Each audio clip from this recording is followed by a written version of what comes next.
Бидний амьдарч буй цэнхэр гаригийн түмэн бодис мянган эрдэнсийн дотроос хамгийн гайхамшигтай нь ус. Их дэлхий дээр амьдарч буй амьд бүхнийг тэтгэн тэнхрүүлэгч цэнгэг усны нөөцийг нийт 1000 литр гэж төсөөлөн бодвол ердөө тэг мянганы 3 литр буюу цайны халбагны тал нь дэлхийн цэвэр усны нөөц байдаг. Үүнээс 30%-ийг нь газрын доорх ус эзэлдэг байна. Тэгвэл Монгол орныхоо унтны усны нөөцийг энэ хэмжээтэй харьцуулан дүгнвэл шиврэн орох борооны ганцхан туслыг сая хуваасны хэдхэн хэсэгтээ дүүцэхээр. Иймээс монголчууд энэ ховор байгалийн нөөцийг хайрлаж, хамгаалж, чандман эрдэнэ хэмээн дээдэлж, үеэс үед ёс жаяг зан үйлээрээ чандлан сахиж ирсэн нь усны үн цэнийг юу юунаас илүү чухалчилж ирснийг гэрчвлээ. Гэвч нийгэм цаг өөрчлөгдхийн хэрээр ундны усны хэрэглээ ихсэж Монгол төдийгүй дэлхийн нийтийн анхаарал татсан томоохон асуудлуудын нэг болоод байна. Ер нь бол одоо дэлхийн нийтлэг ийм хогтхон байна л да. Хот суурин газрын одоо усан хангамжийг яаж хэрэгжүүлэх вэ гэдэг. Гол утга санаа нь бол энэ хүмүүсийн бөөгнөрл болсон ийм суурин газрын одоо олон тооны хүмүүсийг одоо гэр бүлийг усаар хангах энэ ажиллагаа бол хамгийн гол нь ус нь цэвэр байх хэрэгтэй, аюулгүй байх хэрэгтэй. Иргэдтэй хүрэх энэ одоо зам нь шулуун байх хэрэгтэй. Энэ стил ер нь гол байгаа. За Улаанбаатар хотын хувьд бол одоо сая 300 гаруй одоо мянган хүн амьдарч байна. Тэгэхээр энэ олон хүний одоо усан хангамжийг одоо маш найдвартай, аюулгүй байлгах хэрэгтэй. За тэгэхээр 2011 оны үеэс Дэлхийн эрүүл мэндийн байгууллага Улаанбаатар хотын одоо ундны усны аюулгүй байдал гэдэг дээр одоо бас тодорхой төслийг одоо Улаанбаатар хотод санал болгосон байдаг. Дэлхийн эрүүл мэндийн байгууллагаас усны аюулгүй байдлын төлөвлөгөө төслийг 4 жилийн өмнөөс Монгол оронд хэрэгжүүлж эхэлсэн. Энэ төслийнхөө хүрээнд эрүүл мэнд, спортын яам, ус сувгийн удирдах газар, байгаль орчин, ногоон хөгжлийн яам, барилга, хот байгуулалтын яам зэрэг устай холбоотой төрийн болон төрийн бус олон байгууллагуудтай хамтран ажиллаж Монгол хүмүүсийг баталгаатай аюулгүй ундны усаар хангагдж байна уу үгүй юу гэдгийг баталгаажуулах чиглэлээр үйл ажиллагаагаа бид явуулж байна.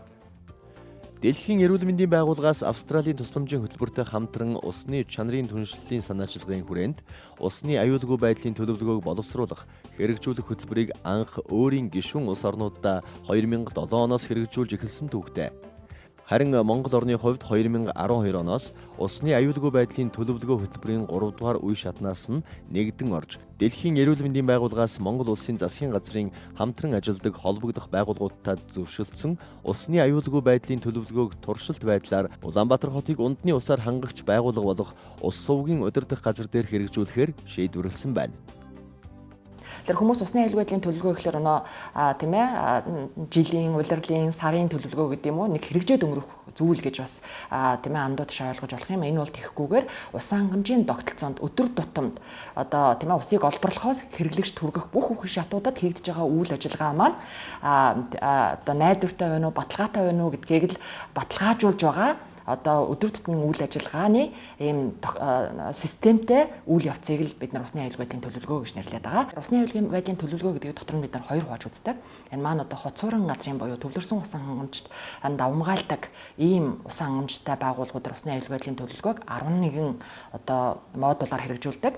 Харин жижиг суурин газар буюу тийм ээ өөрөөр хэлбэл худгаас шууд одоо ямарваа нэгэн байдлаар цэвэрлэх буюу цэвэршүүлэх, халдваргүйжүүлэх үйл ажиллагаа хийгдгүүгээр усны их ус усаас хэрэгэлдэг. Жижиг суурин газрын одоо усны аюулгүй байдлын төлөвлөгөө гэдэг нь үндсэндээ 5 алхмаар одоо хийгднэ гэсэн ийм хоёр зүйлийг бол одоо хоёр хөтөлбөрийг тус тусад хэрэгжүүлсэн байгаа. Тэгэхээр энэ дээр манай ус сувгийн удирдах газар тийм ээ манай усны аюулгүй байдлын төлөвлөгөөний бага бүрдүүлээд үндсэндээ энэ эрсдэлд суурилсан системтэй одоо хандлагыг л энэ усан хангамжийн тогтолцоонд бий болгож өгч байгаа энэ тасралтгүй үргэлжлэх үйл явц юм байна.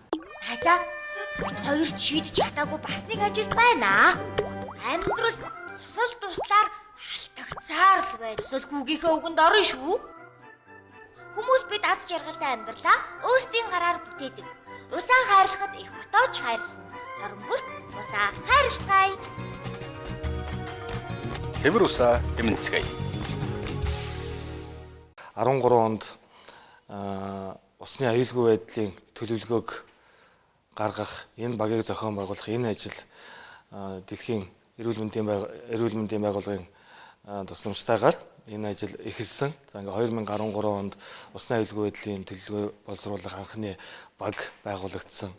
За энэс хойш 2014 онд багийг шинчлэн байгуулсан. За энэ багт бол манай ус угийн удирдах газрын инженер техникийн ажилчдаас гадна одоо нийслэлийн харьяа байгууллагууд, за эрүүл мэндийн газар, байгаль орчин ногоо хөгжлийн яам, за нийслэлийн засаг даргын тамгын газар, онцгой байдлын газар гэх мэт бүх одоо устай холбоотой ажилдаг бүх байгууллагын төлөөллийг оролцуулж энэ усны аюулгүй байдлын төлөвлөгөөний багийг байгуулж байлаа. За энэ баг маань үндэсний усныхаа аюулгүй байдлын төлөвлөгөөг боловсруулахын тулд эхлээд Улаанбаатар хотын хэмжээнд усыг түгээж байгаа байдал, усыг одоо олборлохоос эхлэн хэрэглэгч хүртэлх үе шатуудад зураглал хийгээд зураглал дээрээ үндэслэн бүх цэг салбаруудаараа явж эрсдлийн үнэлгээ хийсэн.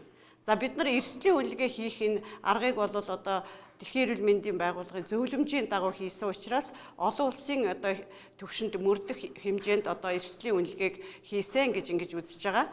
За ингээд эрсдлийнхаа үнэлгээг хийж үзэхэд бид нарт үүссэн болон цаашид үүсч болох юм одоо 74 эрсдэл байна гэдгийг бид нар одоо газар дээр нь явж тогтоосон. Ингээд газар дээр нь явж тогтоосон эрсдлийг үнэлээд бид нар үнэлгээн дээрээ эренблэх ажлыг хийгээд за энэ 74 эрсдэл дотор одоо онцгой анхаарал татсан ийм ажлууд байна гэдгээ эренбэлж гаргаж ирсэн. За ингээд 74 эрсдэл дээрээ авах арга хэмжээгээ төлөвлөж байгаа юм.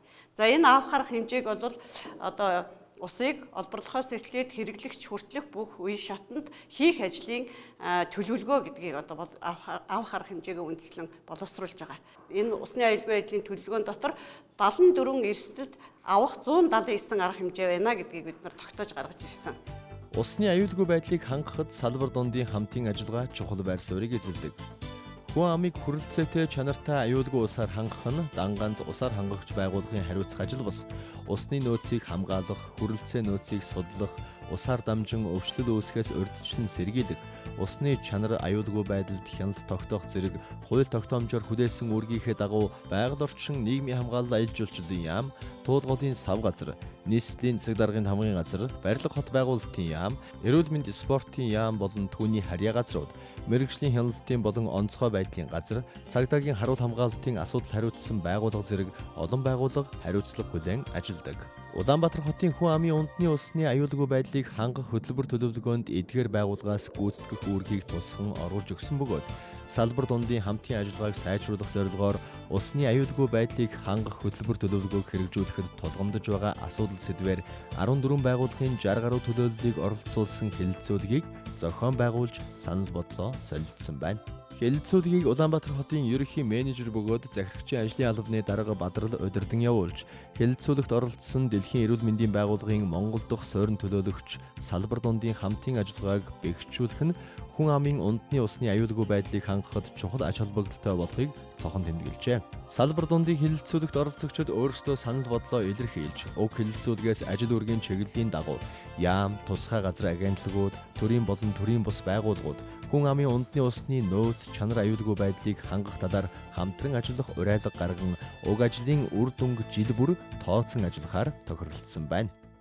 Ингээд 2014 онд бид нэр усны аюулгүй байдлын төлөвлөгөөгөө боловсруулад за энэ асуудлаа нийслэлийн иргэдийн хурлаар орж хэлэлцүүлж энийг хөтөлбөр болгож батлуулсан. За энэ хөтөлбөр болгож батлуулснаар бид нэр энэ усны аюулгүй байдлын төлөвлөгөөнд хэрэгжүүлэх бүх ажлуудыг эдийн засгийн хувьд, санхүүгийн хувьд боломжтой хэрэгжүүлэх бүх боломжоор хангах ийм нөхцөл байдал үүссэн байгаа. Ингээд 2014 онд бид нэр хөтөлбөрөө батлуулаад 2015 онд энэ хөтөлбөрийг хэрэгжүүлэх тал дээр нэлээд ажлыг зохион байгуулж ажилласан. Тэгэхээр бол ус олборлохоос эхлээд эцсийн хэрэглэгч хүртэлх бүх шатанд бол энэ аюулгүй байдлыг хангах зорилготой ийм хөтөлбөр гэж. Тэгээ энэ бол манай Монголын хувьд бол бас нэг давуу тал нь болохоор гүний усыг манайхан 100% бараг хэрэгжилж байгаа учраас энэ дээр бол дахин боловсруулалт, ариутгуужуулах гэдгийг бид нар стандартын дагуу хийдэг. Бусад орныхонтой гадаргуй усыг яхад бол илүү зардал гарч бас тэрийг цэвэрлэгтэй харьцуулах юм бол бас харьцангуй бас аюулгүй талаасаа бол бид нар найдвартай гэж болно. Тэгээ ерөнхийдөө бол манай 1.3 сая хүний орсон суудаг хотынхоо усны найдвартай асуудал бол энэ бол үндэсний аюулгүй байдлын төвшөнд яригдах юм том асуудал байж. Тэгэл одоо эрүүл мэнд бусад бүх асуудлуудтай ч холбоотой байдаг. Энэ бол ганцхан нэг ус суугийн одоо салбарын асуудал биш болж хуурж байгаа. Ер нь бол ус хангамж, ус түгээлтийн асуудал төр цаашдаа аюулгүй байдлаа буутсан ч гэсэн энэ хангагч байгууллагын өөрийнх нь удирдлага зохион байгуулалт бүтэц ямар байх ёстой юм бэ? Дотор нь ажиллаж байгаа болсон хүчнүүд нь ямар одоо мэдлэг дадлаг туршлагатай чадвартай байх ёстой юм бэ гэдэг дотор бас олон улсын байгууллагатай хамтарч ажиллаж байгаа. Аль ч улс орны засгийн газар хүн амын аюулгүй баталгаатай унтны усаар хангах үүрэгтэй боловч дэлхийн эрүүл мэндийн байгууллага өөрийн гишүүн орнуудад унтны усны аюулгүй байдлыг баталгаажуулах чиглэлээр техникийн тусалцаа үзүүлэн хамтран ажилладаг юм. Монгол улсын хувьд 82-оос 90 орчим хувь нь гүний цэвэр усыг ундны их үүсвэртээ ашигладаг. Хэдийгээр гүний ус харьцангуй баталгаатай найдвартай цэвэр байж болох хэдий ч усыг гүнээс нь олборлоод усан хангамжийн тогтолцоогоор дамжуулаад хэрэглэгчдэд хүргэх энэ зам зуур бохирдох эрсдлүүд нь байж болдог. Тэгэхээр усан хангамжийн байгууллага өдөр тутмын үйл ажиллагаанд усны аюулгүй байдлын төлөвлөгөөг цогцоор нь бий болгож тогтмол хэрэгжүүлснээр хүн амдаа баталгаатай найдвартай ундны усыг түгээх нөхцөлийг бүрдүүлж байгаа гэсэн үг юм. Түүнээс гадна бид энэ төсөл хөтөлбөрийн хүрээнд үндэсний хэмжээнд мэргэжилтнүүдийг бэлтгэж усны аюулгүй байдлын төлөвлөгөөний зөвлөх аудитор зэргийг бэлтгэж өгсөн. Эдгээр мэргэжилтнүүд маань эргээд Монгол улсын засгийн газар хүн амаа ундны аюулгүй найдвартай усаар хангаж байна уу гэдгийг баталгаажуулах мэргэжлийн үйл ажиллагаа үзүүлэхэд бэлэн болсон гэж үзэж болно.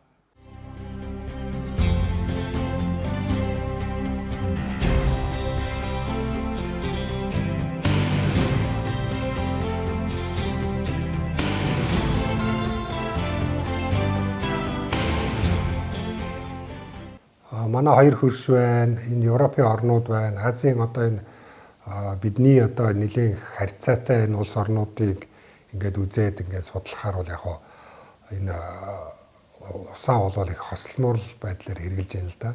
За хамгийн түгээмэл нь бол одоо энэ туулгуулын усан зохицолбор гэдэг шиг одоо ийм гадаргуугийн усыг хоримтлуулдаг ийм усан бассейн үүсгээд тэрийгээ одоо бас нэг тодорхой хэмжээнд ариутгаад тэгээд одоо хот руугаа хэрэглээндээ шахаж хэрэгэлдэг. Энэ бол одоо хамгийн том одоо зөв зүйтэй юм хэрэглээ байж байна тийм. Ер нь ихэнх орнууд иймэрхүү байдлаар л хэрэгжилж байна. Манай Улаанбаатар хот шиг ингээд бүх хэрэглээгээ харин дан ганц одоо газрын гүнээр гүний усаа авч хэрэгэлдэг ийм одоо хот бол бараг байхгүй. Усны аюулгүй байдлыг хангах хөтөлбөр төлөвлөгөөг хэрэгжүүлэхэд дэмжлэг үзүүлэх олон талт арга хэмжээг авах шаардлагатай байдгийн дотроос сургалтын асуудал нэн тэргуунд тавигддаг. Улаанбаатар хотын ус сууг удирдлагын газар дэлхийн эрүүл мэндийн байгууллагын дэмжлэгтэйгээр ундны усны чанар аюулгүй байдлыг хангахад чиглэгдсэн сургалтуудыг нийслэлийн хүн амын дийлэнх хувийг усаар хангах үүргийг хүлээн ажиллаж байгаа ажилтнуудаа зориулан тусгай хөтөлбөртэй зохион байгуулж үүнд 800 гаруй инженер техникийн болон гүйцэтгэх ажилтнуудыг хамруулсан байна. Ус хангамжийн системд ажилладаг инженер техникийн ажилтнууд, машинистууд, холорын оператор, ус түгээх байрны үйлчлэгч, усны машины жолооч, харуул хамгаалтын ажилтнуудад өөрсдийнх нь ажил мэргэжлийн онцлогт тохирсон хөтөлбөрийн дагуу ажлын байранд үүсэж болох эрсдлүүд, түүнээс урьдчилан сэргийлэх болон эрсдэл үүссэн үед авах арга хэмжээний талаар сургалт явуулж, сургалтанд оролцогчдыг баг болгон ажилуулж, өөрсдийн ажлын байранд үүсэж болох эрсдлүүдийг тогтоолгож авах арга хэмжээг тодорхойлуулан ажилласнаар нэгдсэн хөтөлбөр төлөвлөгөөг боловсруулахад чухал ач холбогдолтой ажил болсон. Мөн усны аюулгүй байдлын төлөвлөгөөг хэрэгжүүлэх чиглэлээр хийсэн ажлын тухай богино хэмжээний баримтат кино хийж хөдөө орон нутгийн мэргэжил нэгт ажилтнуудтай туршлага солилцох, уулзалт зөвлөгөөн зохион байгуулах зэргээр ажилласан өөрсдийн хийж буй ажлыг сурталчлахад үр өгөөжөө өгсөн ажил болсон байна. Нийслэлийн хүн амын ундны усны чанар аюулгүй байдалд шинжлэх ухааны үндэслэлтэй хийгдсэн судалгаа шинжилгээний ажлын талаар эрдэмтэн судлаачдын илтгэлийг хэлэлцүүлж онол практикийн баг хурлыг зохион байгуулсан нь нийслэлийн хүн амын ундны усны чанар аюулгүй байдалд бодиттой үнэлгээ өгөхөд чухал ач холбогдолтой ажил болжээ. Ер нь ундны усны аюулгүй байдлыг хангана гэдэг бол хангахад хамгийн чухал үүргийг юу гүйцэтгэх вэ гэхээр хяналт. Хяналтыг л одоо их сайн тавих хэрэгтэй. Тэгэхээр зэрэг хяналтыг гүйцэтгэдэг улсууд бол манай зөвхөн усны төв лабораториос гадна техникийн хяналтын хилтэс тийм ээ дотоод аудитын хэсэг мөн манай гэр хорооллын одоо мониторингийн хилтэс тийм ээ хэрэглэгчдийн одоо үйлчилгээний алуу манай өөрсдийн одоо усыг одоо олборлох ус хангамжийн асуудал хариуцсан алуудууд дотоод хяналтыг их сайн хийх ёстой. Тэгэхээр энэ дотоод хяналтыг сайн гүйцэтгэхийн тулд бид нар дотоод хяналтыг явуулах ажлын одоо бас энэ гаргачихсан зааврыг бол гаргаж өгсөн. За усны аюулгүй байдлыг хангахад гол үүрэгтэй ажилтдаг лаборатори маань бол манай энэ дотоод хяналтын лаборатори манайгаа бид өдөрт бол 30-аад дээжинд шинжилгээ хийж 60 орчим үзүүлэлтийг бол үздэг байгаа. Яг одоо миний хийж байгаа шинжилгээ бол усны агуулгадах нийт төмрийн агуулмжийг тодорхойлоход ингээ уралчаа хийх гэж байна. За энэ дээр болохоор хэрвээ одоо энэ уруулж нэмсний дараа төмөр хэрвээ их байх юм бол шар өнгөх ёстой, хэлбэр шар өнгөх ёстой. За тэгээ одоо бүгдөө урьдчилсан байдлаар уралчаа хийгээд үзье. За усны дэж болохоор одоо бүх их усрууд, станцууд иргэн тэгдээ яг одоо бид нар дээр орж ирэхдээ бол яг энэ айл газрын дэж юм те станцийнхан муу, гүний удгийнхан муу гэдэг нь бол мэдэгдэхгүй. Дэж сорц авагч маань дээжээ авчирна. За тэгээд тэр дээж нь техникийн ажилтан дээр ирээд кодлогдоод тэгээд хэмжтийн хувьд орж ирдэг. За энэ эхний уралж маань болохоор давсны хүчлийн ийм агуулмжтай ус мал байгаа. За энэ дээр одоо калий арданит гэдэг юм. За 5% юм уусмлаас бас мөн 1 мл-ийг хийж өгнө.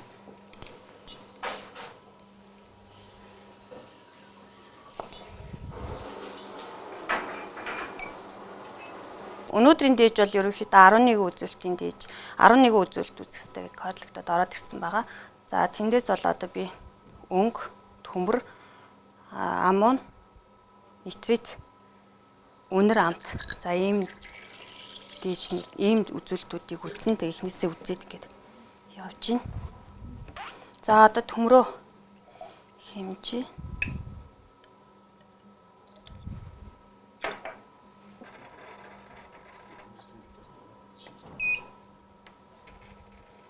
За одоо энэ нөгөө 0.3 мг литртэй байх ёстой. Зөвшөөрлөгтэй дагууламж нь. Гэтэл одоо бид нэр яг ингээ хэмжилт хийгээд үтсэн дээжин дээр бол 0.6 мг литр байна. Тэгэхээр энэ бол стандартаас даваагүй үндэсний усны стандартад тохирсон байна. Ус сувгийн удирдах газрын усны төв лаборатори нь орчин үеийн өндөр мэдрэмж өгөхий багаж тоног төхөөрөмжүүдийг шинжилгээнд ашиглан техникийн болон боловсон хүчний чадамж нэмэгдснээр шинжилгээний чанар наривчлал сайжирсан бөгөөд ундны усны их усүрийн насосны станц, усан сан дамжуулан шахах насосны станц, усан сангаас өдөр тутам дээж авч ус хангамжийн тогтолцооны нийт 850 цэгт тодорхой давтамжтайгаар байнгын хяналт тавин ажиллаж байна. Энэ багш маань болохоор ICP-OS гэдэг өндөр мэдрэмтгий багж байгаа. Энэ багжин дээр болохоор манайх усанд агуулгадах макро элементүүдийг тодорхойлдог. Энэ багжин дээр ерөнхий хэмжээний шинжилгээнд дээр гарч ирээгүй нарийн мэдрэмтгий элементүүд болон макро элементүүд илэрдэг байгаа. За өнөөдрийн ирсэн сорьцнууд дээр болохоор элементийн шинжилгээ хийгдэж дууссан байна. Ингээд одоо нөгөө дээшний маань хариунууд нь гарцсан байгаа. Одоо энэ нөгөө дээшнүүд, сорьцнууд, дундны уснууд гэсэн үг шүү дээ бид нэрээ. Уг хариун дээр болохоор элемент нормдоо одоо элементийн агуулмж нь бол стандарт нормдоо байна. Тийм учраас манай хэрэглэгчд маань болохоор шууд дуулж хэрэглэж болно. Гол нь бид нар бол энэ Монгол улсын ундны усны чанарын стандарт болох MN900 2005 гэсэн стандартын шаардлагын нийслэлийн хүн амд түгээж байгаа ус маань хэр нийцэж байна вэ гэдгийг бол шалгаж хяналт тавьдаг байгаа.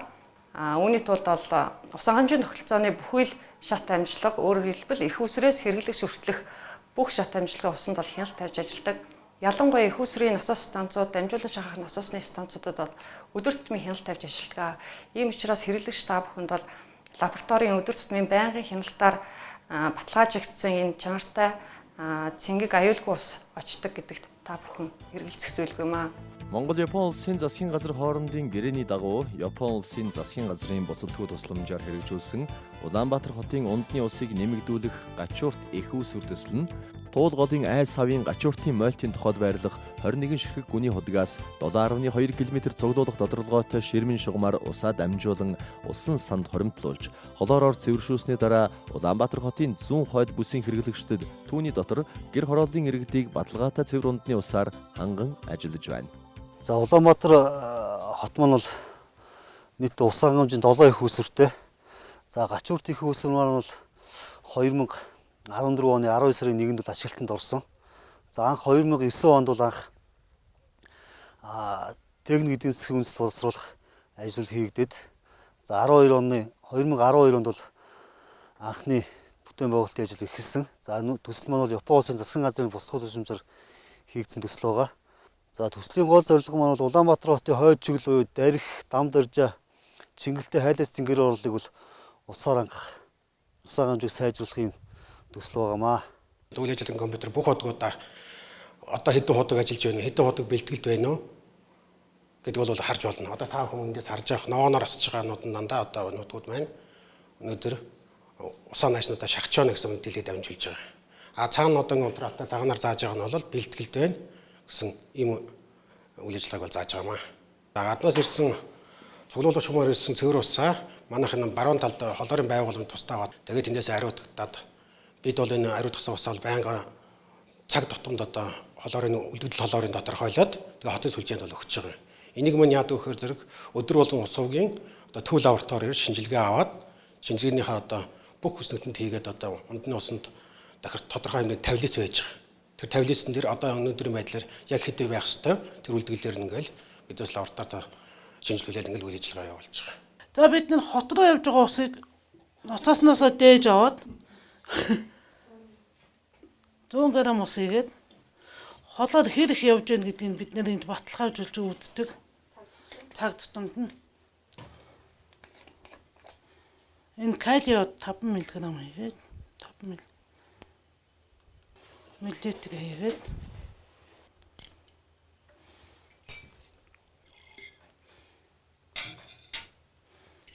ингээд хот руу явж байгаа холоорын хэмжээ усан дах цэвэр усны ингээд бид нэг лабораториос өгсөн хэмжээгээр хоногт холоорын дунджийг яг норм стандартны дагуу явуулдаг. Шинжилж үзээд ингээд холооргүй болчихж байна. Энэ холоор бас өөрөө давуу талтай давсны усмал маргын жил хийж байгаа. Хүний биед ямар ч хор нөлөөгүй байгаа. Энэ бол холоор лабораториос 0.250 гэж байгаа. Одоо 0.248 байна. Ингээд цаг хэвэн яг нормынхаа дагуу явагдаж байгаа. Цаг тутам. Яг энэ шинжилгээ цаг тутам байна. Ундны усыг одоо их болгын 172 гүний худгаас усаа олборлж аваад 7 том одоо их үүсвэр байна биднэрт. Тэгээ их үүсвэрээс одоо усыг дамжуулах, түгээх, тийм ээ хэрэглэгчдэд хүргэх энэ их ажлуудыг бол 1700 гаруй ажилчид маань гүйцэтгэж байна. За энэ явцад 586 км ийм шугамар бид нар цэвэр усаа түгээж байгаа. За энэ түгээж явах явцад янз бүрийн асуудал үүсэхээс сэргийлэхийн тулд бид нар одоо түгээж байгаа усаа халдваргүйжүүлэх ёстой. За энэ халдваргүйжүүлэх үйл ажиллагааг бид нар хоолны давснаас холоор гарган авах энэ шин технологиг нэвтрүүлснээр чухал ач холбогдолтой болсон гэж ингэж үзэж байгаа. Усны аюулгүй байдлын төлөвлөгөөний хүрээнд усан хангамжийн тогтолцоог үе шаттайгаар сайжруулахад хийсэн олон арга хэмжээний нэг болох хоолны давснаас холоор гарган авч усны 4 их үүсвэрт нэвтрүүлэн ажиллаж байна. За манай энэ станц дээр бол урд нь бол шингэрүүлсэн хийн холоор ашигладаг байсан. За энэ шингэрүүлсэн хийн холоор манай бол маш өндөр даралтын дор савлсан байдаг учраас хөдөлмөрийн аюулгүй байдал талаас маш их эрсдэлтэй тийм байсан. За тэгээд бид нар жил гаруй өмнөөс бол усуугийн удирдах газар шинэ технологи нэвтрүүлсэн. Энэ технологи маань юу вэ гэхээр бидний өдөр тутам хоолндоо хэрэглэдэг хоолны давснаас халдваргүйжүүлэх уусмал гарган авах ийм шинэ технологиг нэвтрүүлсэн. За энэ технологи тусламжтайгаар бид нар хоолны давсыг 5-10% агуулмжтай ийм уусмал бэлтгээд за тэр уусмал маань тусгай электролизийн төхөөрөмжийн тусламжтайгаар натрийн холоор буюу хоолны давсанд байгаа холоорыг салган аваад халдваргүйжүүлэх идэвхтэй үйлчлэгээтэй ийм бодис үүсгэтгээрээ давуу талтай ийм төхөөрөмж байгаа. За энэ төхөөрөмж энэ шинэ технологиг нэвтрүүлсний гол давуу тал нь бид нар химийн бодис биш хүнсэнд хэрэглэдэг хоолны давсыг ашиглан ундны усыг халдваргүйжүүлж байгаа нь давуу талтай юм аа. Улаанбаатар хотын хот төлөвлөлт болон усны аюулгүй байдлын төлөвлөгөөний хүрээнд Яармагт шинээр баригдах орон сууцны хотхон гэр хорооллын 120 мянган айл өрхийг цэвэр усаар хангах Яармагийн цэвэр усны шинэ их үүсвэр нь Монгол улсад анх удаа хийгдэж байгаа шинэ технологи болох цацраг хэлбэрийн ус цуглуулах 2 гүний худаг, нас усны станц, 2 усан сандаа 5.3 км урт дамжуулах шугам хоолоогоор хоногт 21 мянган куб метр ус олборлож усны хэвийн үйл ажиллагааг хянах, хэрэглэгчдэд хүрч байгаа усны чанарт хяналт тавин халдваргүйжүүлэн түгээх үүргээ биелүүлэн ажиллаж байна. За ер нь гэр хорооллыг нөгөө барилгажуулах гэдэг туслах хүрээнд Яармаг хороолол маань өнөөдөр шинэ одоо төлөвлөгдсөн хот болоход хотхон баригдахад бол ер нь усны хөөсөр бол одоо бэлэн болцсон байна л гэсэн үг. Ер нь хэрэглэгчдөө эхнээсээ өгөөд хангаад эхэлсэн байна. Энэ шинэ өргөө цогцлбор хотхон шинэ өргөө хотхон дараа нь англи сургууль гэдэг яасан идэл дээр бол усныхаа хэмжээ усныхаа өгөгдлүүдийг хэрэглээг бол өгөөд эхэлсэн байгаа. Цаашдаа бол одоо энэ Яармаг хороолол баригдахад бол усны хөөсөрийн асуудал бол бүрэн шийдэгдсэн. Одоо барилга барай левел тэгээд одоо усаа өгөхөд бол 100% бэлэн болцсон байна л гэсэн үг.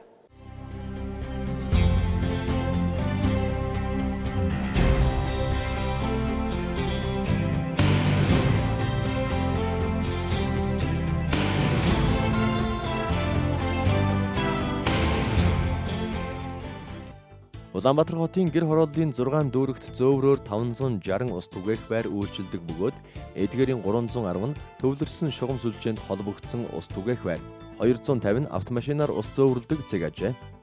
Хэдий ус түгээх байр хүртээмжтэйч ажлын цагийн хуваарьт нь амжиж усаа авах боломжгүй хүмүүс зориулан Улаанбаатар хотын ус сувгийн удирдах газар усны аюулгүй байдлын төлөвлөгөөний ажлын хүрээнд өөртөө үйлчлэх уст цэгийг санаачлан ухаалаг худгийг ашиглалтанд оруулан иргэдэд үйлчилж эхэлсэн. За ус сувгийн удирдах газар маань энэ 2015 онд 20 ус түгээх байранд одоо автомат төхөөрөмж суурилуулсан байгаа. За энэ төхөөрөмж 24 цагаар ажиллана. За энэ онд бас нэмээд 100 ус байранд автомат төхөөрөмж суурилуулахаар төлөвлөд ажиллаж байна. За энэ төхөөрөмжийг суурилуулснаар одоо иргэдийн маань усны хүртээмж байна сайжирч байгаа. За ажил дараад ирэхэд одоо худаг хаацсан байдаг бол одоо бол ажлаа дараад ирээд ус авахд бол хизээч авсан чөлөөтэй болсон байгаа. За үйлдвэрлэлтийн автожолтыг нэвтрүүлсэн боловсон хүчний зардлыг хэмнэх, за одоо шинэ технологиг одоо нэвтрүүлсэн байгууллагын одоо өргөө зардлыг басгасан ийм сайн ажил болсон байгаа. За энэ төхөөрөмжөөс яаж ус авах талаар бас би танилцуулъя. За энэ төхөөрөмжөд карта уншуулах хэрэгтэй байгаа. За карта уншуулахад картны үлдэгдэл энд гарч ирнэ. Савныхаа хэмжээг мэдж байгаа нөхцөлд одоо савныхаа хэмжээгийн за 9 литрийн сав байгаа учраас 9 литр хийгээд за нэг товчийг дарлаа. За ингээд ус нэг товчийг дарснаар ус маань гоожж эхэлнэ. За хэрэв ус одоо зогсоох гэх юм бол одоо хаах товчоо дараад бас зогсоож болохоор байгаа. Иргэд усаа авахд бол яг ус савныхаа хэмжээгээр хийж авч байгаа учраас ус асгах тий усны алдагдал бол бас багасж байгаа. Энэ төхөөрөмж бас одоо 24 цагаар одоо камерыг хяналттай байгаа. Тэгэхээр бид бүхэн бол бас одоо ямар нэг аюулгүй байдал талаас бас хамгаалагдсан байдаг. За карт ашиглахаар ямар давуу талтай вэ? Карт ашиглах хүнээс хамааралгүй болчихсон. Шууд карт уншуулаад ус аваад бол. Түгээгч байранд хүн байсан байгаа. Байсан байгаагүй хамаагүй. Шүнж хамаагүй. Тий, өдөр хамаагүй. Цааштай гэж яах нь тий. Тий. Асуудал байхгүй. Энэ чинь хамгийн сайн боломж зүйл байхгүй. Дэлхийн олон орнуудад усан хангамжийн асуудалд хүний оролцоо том бага байдаг туршлагыг Монголд амжилттай хэрэгжүүлснээр 24 цагийн үйл ажиллагаатай амралтын өдөргүй, үдийн цайны завсарлага гэхгүй хүссэн үедээ усаа авах боломжийг бүрдүүлсэнд иргэд ам сайтай байна. Үүнтэй зэрэгцэн хэрэглэгчийн сэтгэл ханамжийн баталгааг ажлын үзүүлэлттэй болгон ажилдаг ус сувгийн удирдах газрын хэрэглэгчдэд үйлчлэх албанаас жил бүр сэтгэл ханамжийн судалгаа болон бусад олон ажлыг зохион явуулсаар ирсэн. За бид одоо байгууллагаас бол жил бүр одоо хэрэглэгчдэд үзүүлж байгаа үйлчлэгээ дээшлүүлэх, бүтээгдэхүүнийхээ чанарыг дээшлүүлэх энэ чиглэлээр одоо тодорхой ажлуудыг үе шаттайгаар зохион байгуулдаг. За энэний хүрээнд бол бид нэр олон төрлийн сургалт сурталчилгаанууд, за мөн одоо хэрэглэгчний сэтгэл ханамжийг дээшлүүлэх чиглэлээр сургалтуудыг ингэж зохион байгуулж байна.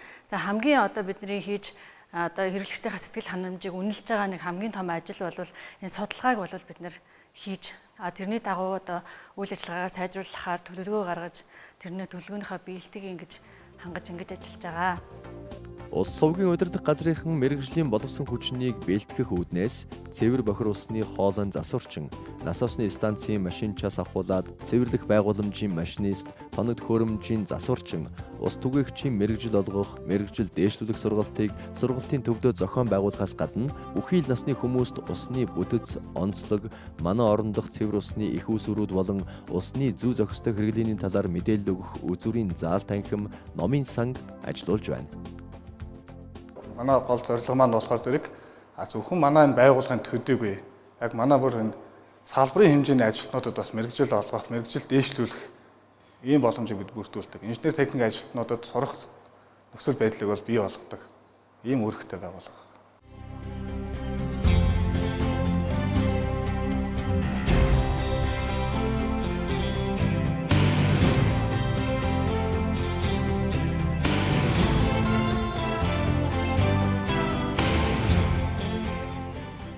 Ингээд 2014 онд бид нэр хөтөлбөрөө батлуулаад 2015 онд энэ хөтөлбөрийг хэрэгжүүлэх тал дээр нэлээд ажлыг зохион байгуулж ажилласан.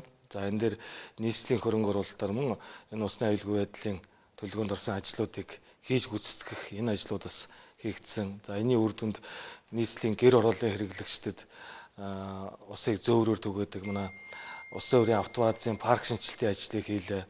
За тус автоваз нь нийт 57 тээврийн хэрэгсэлтэй. Тус тээврийн хэрэгслүүд нь манай гэр ороолын аздагдсан ус түгээх байр болон ус түгээх төлөвлөсөн шугамд холбогдоогүй айл өрхүүдэд зөөврөөр сангадаг автоваз байгаа. Тус автоваз нь 2014 онд Isuzu маркийн 10 тээврийн хэрэгсэл, 2015 онд бас 10 тээврийн хэрэгслээр парк шинжилт хийгдсэн.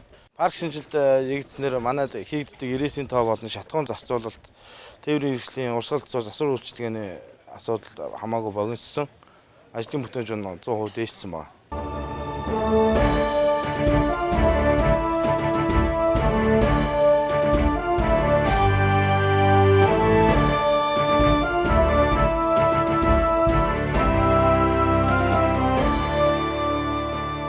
Ер нь хаагаад ямар нэг хангасан зангасан суушрыг ер нь их өндөр буян юм байна лээ. Тэгээд тэр утгаараа бас ажилдаа бас ихтэй дуртай. Тэгэхээр сайн нөө парк шинжилэлт хийгээд бас шинэ машин авсан юм байна тийм ээ та. Тий. Тэгэхээр хуучин тэрэгтэйгээ асуухад яг асуудал нь ямар ах юм? Хууч техникийн ертөнцид бол эрс өөрчлөгдөж байна. Тэр чинь хятад машин биш ээ. Энэ ч одоо Япон машин. Чанарын хувьд бол сайжирсан. Тэгэхээр та өдөртөө одоо өглөө хэдэн цагаас арай хэдэн цагт буух вэ? Тэр хооронд хичнээн ирээс явах уу? Өглөө 8 цагаас орой 1 19 цаг хүртэл явдаг юм да. Тэр хооронд нэг дунджаар нэг 10-аас 15 хооронд дунджаар дээрээс ид. Ус түгээх байрнуудынхаа бол оноо усан санг бол одоо улирал дотн бол угаалгаа хариуд халдвар гүйцэтгэлэг хийдэг. Энэ жил бол бас бид нар бол нөгөө усны аюулгүй байдлын төлөвлөгөөний баг маань бас эмэгтгэл журмуудыг шинжилт хийсэн байж байгаа. Одоо энэ тэрнийхээ дагуу бас шинжилт хийсэн одоо журм зааварчилгаагаа бол одоо энэ жилээс бол мөрдөж ажиллаж байгаа. Угаалгаа хариуцлагыг бол улирал тутам хийгээд бол чанартай сайн хийгээд бол ард иргэдэд бол стандартын шаардлага хангасан усаар бол хангаж байгаа. Айза, намайг сонсож байна уу? Сайн ингэж хамаагүй урсгаж болохгүй шүү. Энэ гоожуураас ус хэмжээ хязгааргүй урссаар байна. Харин тэр гоожуурыг хэрэглээд үзтээ. Амьдралыг тэтгэгч чанга мань ирнэ. Ариг гамтай хэрэгэлцгээе. Цэвэр усаа хэмнэцгээе.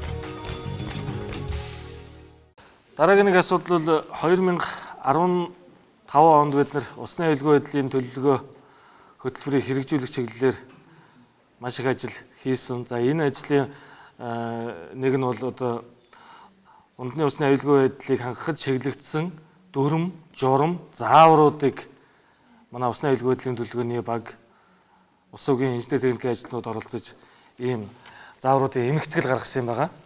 Тэгээ энэ эмэгтгэлийг бид нэр сая 2016 оны 1-р сард хэвлэлтэнд оруулаад ийм ном болгож гаргасан. За энэ номынхаа дээжийг газрын даргатаа өгье.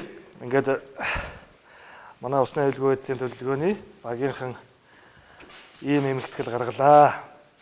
Тэгээ энэ маань өөрөө бас ганц ус уугийн хэмжээнд биш, одоо Монгол улсын хэмжээнд усны аюулгүй байдал энэ чиглэлээр бүх байгууллагуудад бас хэрэглэгдэх ийм гарын авлага болсон байгаамаа.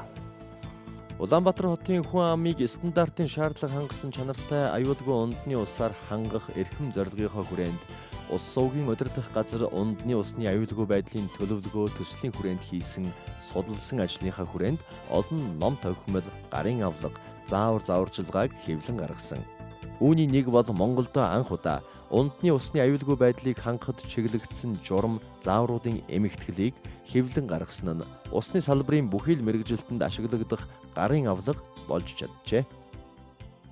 Тэгээ ер нь бол манай энэ усны аюулгүй байдлын төлөвлөгөөг боловсруулах ажил маань амжилттай явагдсан учраас Дэлхийн эрүүл мэндийн байгууллагын Номхон далайн баруун иргэн бүсээс энэ ажил одоо Монгол улсад анх удаа Улаанбаатар хотын ус суугийн удирдах газар дээр амжилттай хэрэгжиж байгаа учраас үүнийг одоо Монгол улсын 21 аймагт нэвтрүүлэх талаар одоо дэмжихэн зүйтэй юм байна гэж шийдвэр гараад одоо 21 аймагт энэ усны аюулгүй байдлын хөтөлбөр төлөвлөгөө боловсруулах ажил хийгдэж байна. Цаашдаа бол одоо сумдад энэ ажлыг хүргэх ийм зорилго тавиад ажиллаж байна. Улаанбаатар хотын маань иргэд одоо сая 300 гаруй одоо иргэд маань Улаанбаатар хотын ус суугийн удирдах газрын одоо хэрэглэгчид байгаа.